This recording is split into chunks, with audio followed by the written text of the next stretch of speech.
ಉಪಾಧ್ಯಕ್ಷನಾದ ಚಿಕ್ಕಣ್ಣ ನಾನೇ ಮಾತಾಡ್ತೀನಿ. D N ಸಿನಿಮಾಸು Smita ಉಮಾಪತಿಯವರು ಅವ್ರ ಪ್ರೆಸೆನ್ಸ್ ಇಲ್ಲದೆ ಇರೋದ್ರಿಂದ ಥ್ಯಾಂಕ್ ಯು ಸೋ ಮಚ್ ಅಪ್ಪಾಜಿ ನಿಮಗೆ. ಯಾಕೆಂದರೆ ಒಂದು ಒಳ್ಳೆ ಚಿತ್ರ, ಒಂದು ನಾನು ಹಿಂದೆ ಒಂದು ಅಷ್ಟು ಸಿನಿಮಾಗಳು 13 ವರ್ಷದ ಅನುಭವ, ಒಂದು 200-220 ಚಿತ್ರ ಮಾಡಿದೆ. ಅದರ ಮೊದಲನೇ ಬಾರಿಗೆ ಒಂದು ಉಪಾಧ್ಯಕ್ಷ ಅಂತ ಕತೆ. ಇದು ಕತೆ ಬಂದು ಡೈರೆಕ್ಟ್ರು ಚಂದ್ರಮೋಹನ್ ಅವರು. ಯಾಕೆಂದರೆ ಅವ್ರ ಜೊತೆ ನಾನು ಒಂದು ಬಾಂಬೆ ಮಿಠಾಯಿ ಮತ್ತು ಡಬಲ್ ಇಂಜಿನ್ ಅಂತ 2 ಚಿತ್ರ ಮಾಡಿದ್ದೆ. ಅವ್ರದ್ದು ಕತೆ ಇದು. ಆ ಕತೆನ ತಗೊಂಬಂದಾಗ ನಾನು ನಮ್ಮ ಅಪ್ಪಾಜಿಗೆ ಹೇಳಿದಾಗ, ಇಲ್ಲ ತುಂಬ ಚೆನ್ನಾಗಿದೆ, ಇದು ಚೆನ್ನಾಗಿ ವರ್ಕ್ ಆಗುತ್ತೆ ಅಂತ ಡಿಸೈಡ್ ಮಾಡಿದ್ವಿ. ಅದಾದ ಮೇಲೆ ಅನಿಲ್ ಸರ್ ಇದನ್ನು ನಿರ್ದೇಶನದ ಹೊಣೆ ಹೊತ್ಕೊಂಡ್ರು.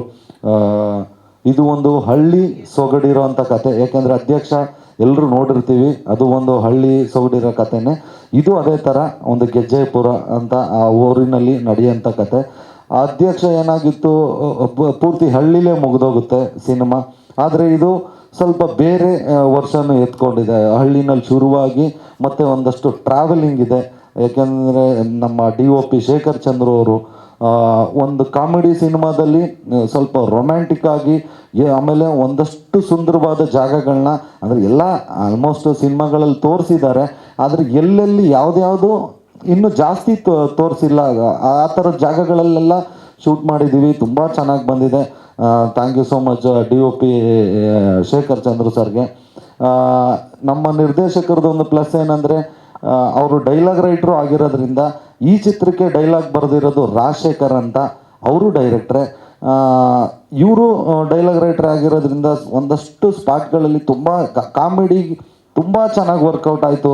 ಈಗೇನೋ ನಾವು ಒಂದು ಪ್ರೀ ಪ್ರೊಡಕ್ಷನ್ ಅಂತ ಕೂತಾಗ ಎಲ್ಲನೂ ರೆಡಿ ಮಾಡ್ತೀವಿ, ಬಟ್ ನಾವು ಲೊಕೇಶನ್ಗೆ ಹೋದಾಗ ಅಲ್ಲೇನೋ ಒಂದಷ್ಟು ಅಷ್ಟರಲ್ಲಿ ಏನೋ ಇಲ್ಲ, ಇದೊಂಚೂರು ಇನ್ನೂ ಚೆನ್ನಾಗಿ ಬರಬೇಕಿತ್ತು ಅಂದರೆ ಅಲ್ಲಿ ಒಂದು ಡೈಲಾಗ್ ರೈಟ್ರು ಇಲ್ಲ ಅಂದರೆ ಕಷ್ಟ ಆಗುತ್ತೆ. ಬಟ್ ಡೈರೆಕ್ಟ್ರೇ ಡೈಲಾಗ್ ರೈಟ್ರ್ ಆಗಿರೋದ್ರಿಂದ ಒಂದಷ್ಟು ಚೇಂಜಸ್ಗಳಾಗಿ ಇನ್ನೂ ಒಂದಷ್ಟು ಚೆನ್ನಾಗಿ ಅದ್ಭುತವಾಗಿ ಮೂಡ್ ಬಂತು. ಆಮೇಲೆ ಇದನ್ನು ಒಂದು 3-4 ವರ್ಷನೂ ಕೂತ್ಕೊಂಡು ಈ ಕಥೆನ ಮಾಡಿದ್ವಿ. ಯಾಕೆಂದರೆ 1 ವರ್ಷ ಮಾಡಿದ್ವಿ, ನಮಗೆ ಓಕೆ ಅನ್ನಿಸ್ತು. ಮತ್ತು ಇನ್ನೊಬ್ಬರು ಡೈರೆಕ್ಟ್ರ್ ಆ್ಯಡ್ ಆದರು, ಡಾಕ್ಟರ್ ಸೂರಿ ಅಂತ, ಅವ್ರು ಆ್ಯಡ್ ಆದರು. ಅವ್ರ ಪರ್ಸ್ಪೆಕ್ಟಿವ್ನಲ್ಲಿ ಇದೇನೋ ಒಂದು ಡೌಟ್ ಇದೆಯಲ್ಲ ಅಂದರು. ಮತ್ತೊಂದಷ್ಟು ಚೇಂಜ್ ಆಯಿತು. ಮತ್ತು ತರುಣ್ ಸುಧೀರ್ ಅವರು ಇದಕ್ಕೆ ತುಂಬ ಸಪೋರ್ಟ್ ಇದೆ. AP ಅರ್ಜುನ್ ಅವರು, ಈಗ ನನಗೆ ನೀನು ನಿನಗೆ ನಾನು ಅಂತ ಒಂದು ಸಾಂಗ್ ಇದೆ. ಅರ್ಜುನ್ ಜನ್ಯ ಅವರು 3 ಹಾಡುಗಳನ್ನ 3 ಅದ್ಭುತವಾಗಿ ಕೊಟ್ಟರು.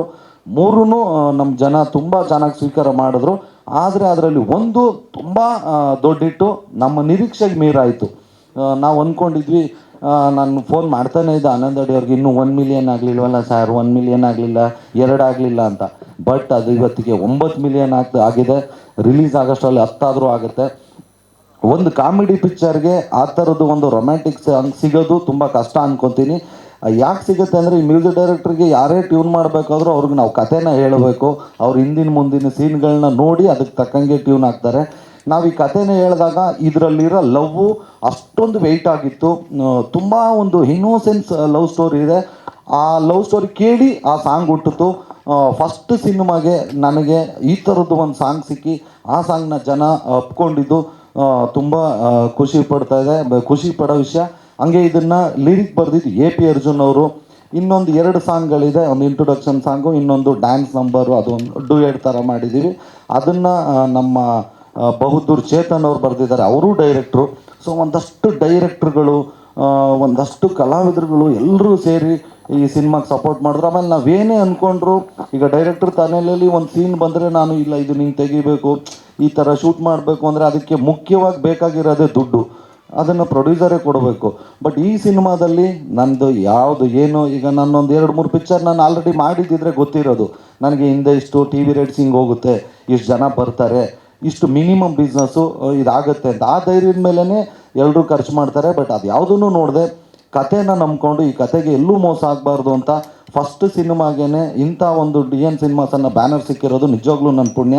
ಯಾಕೆಂದರೆ ನನ್ನನ್ನು ನಂಬೋದ್ರೋ ಇಲ್ಲೋ ಗೊತ್ತಿಲ್ಲ, ಬಟ್ ಕಥೆನಂತೂ ಅಪ್ಪಾಜಿ ತುಂಬ ಚೆನ್ನಾಗಿ ನಂಬಿದ್ರು. ಆ ಕಥೆನ ನಂಬ್ಕೊಂಡು ಅಲ್ಲಿ ಏನು ಖರ್ಚು ಮಾಡಬೇಕು ಅಂದರೆ ನನಗೆ ನನ್ನ ಮಿತಿಗೆ ಮೀರಿ 100% ಈ ಸಿನಿಮಾದಲ್ಲಿ ಖರ್ಚು ಮಾಡಿದ್ದಾರೆ. ಯಾಕೆಂದರೆ ನಾವು ಎಲ್ಲ ನೋಡಿದಾಗ ಜನಗಳಿಂದನೂ ಆ ರೆಸ್ಪಾನ್ಸ್ ಬಂದಿದೆ, ಇಲ್ಲ ತುಂಬ ರಿಚಾಗಿ ಮಾಡಿದ್ದಾರೆ ಅಂತ. ಥ್ಯಾಂಕ್ ಯು ಸೋ ಮಚ್ ಅಂತ ಹೇಳ್ತಾ, ಇನ್ನು ನಮ್ಮ ಧರ್ಮಣ್ಣ ಅವರು ಆಗಲೇ ಹೇಳಿದೆ ಆ್ಯಂಕರಿಂಗ್ ಮಾಡಬೇಕಾದ್ರೂ ಈಗಲೂ ಒಂದ್ಸಲ ಹೇಳ್ತೀನಿ, thank you so much Dharmanna.